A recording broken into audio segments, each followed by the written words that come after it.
So, GTA 6 is supposed to be the most realistic game ever made, right? But what about the enormous number of mistakes and glitches in both trailers? Like this street light, just floating in the air? Well, here's what we got. Let's take a closer look at Rockstar's perfect game. First, what is happening with Jason's sunglasses? Looking at a screenshot of Jason on a motorcycle, you might not notice anything strange. But there is, and it's the reflection on sunglasses. Since the glasses are tilted downward, they should mostly reflect the ground or the motorcycle and not the sky. This reflection would be correct if the sunglasses were on Jason's face, but well, they're not. A more accurate reflection here would show a hint of green from the bike. Well, that's totally unplayable.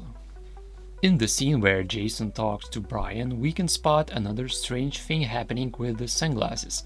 When Jason turns to open the door, his reflection appears in the windows. But the spot where the lenses of his sunglasses should be is completely black.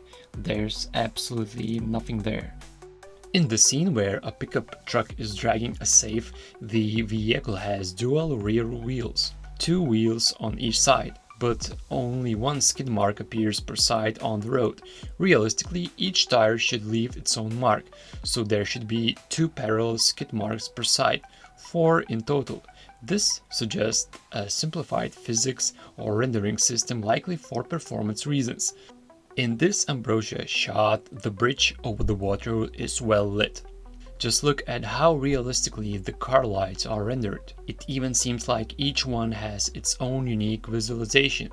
But if you look underneath the bridge, the situation is not so good. The water clearly lacks shadows from the bridge and its support pillars. There are even lamps underneath the bridge, but their light doesn't reflect on the water. Meanwhile, water surface next to the parking lot shows stunning reflections. Well, this probably ruins the entire game. Now this one is controversial. In the scene you can actually see the environment light up just before the bullet fires. Some say it's a mistake that the light appears before the muzzle flash, the burst of flames. Others believe it's not a mistake. In real life, when a gun is fired, hot gases exit the barrel slightly before the actual flame becomes visible. So in theory, they can produce some light. Well, what do you think? Is it a mistake or not? Let me know in the comments. Now, in this scene where Jason is driving through his neighborhood, we can spot a massive mistake. By the way, did you notice this woman is holding a dog? Anyway, if you look closely, you'll see that Jason's hand and the steering wheel don't move together. Watch this. The whole handling looks a bit off. His hand keeps moving, but the wheel doesn't follow. Literally unplayable. And this one is about the levitating lamp. In the scene where Jason jumps on the car, you can spot a street lamp in the background, but its pole is just hanging above the ground, as if it's floating. Well, there are more details that might seem fine at first, but if you know the context, they turn into clear mistakes. Like this, in the Vice City screenshots, a police cruiser has the wrong license plate. It has a US government plate, the kind you see on federal vehicles like DHS trucks.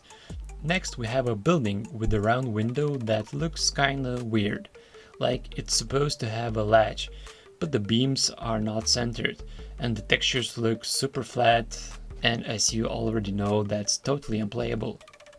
And in this shot, the boat latch looks completely flat, almost like a sticker instead of real 3D object.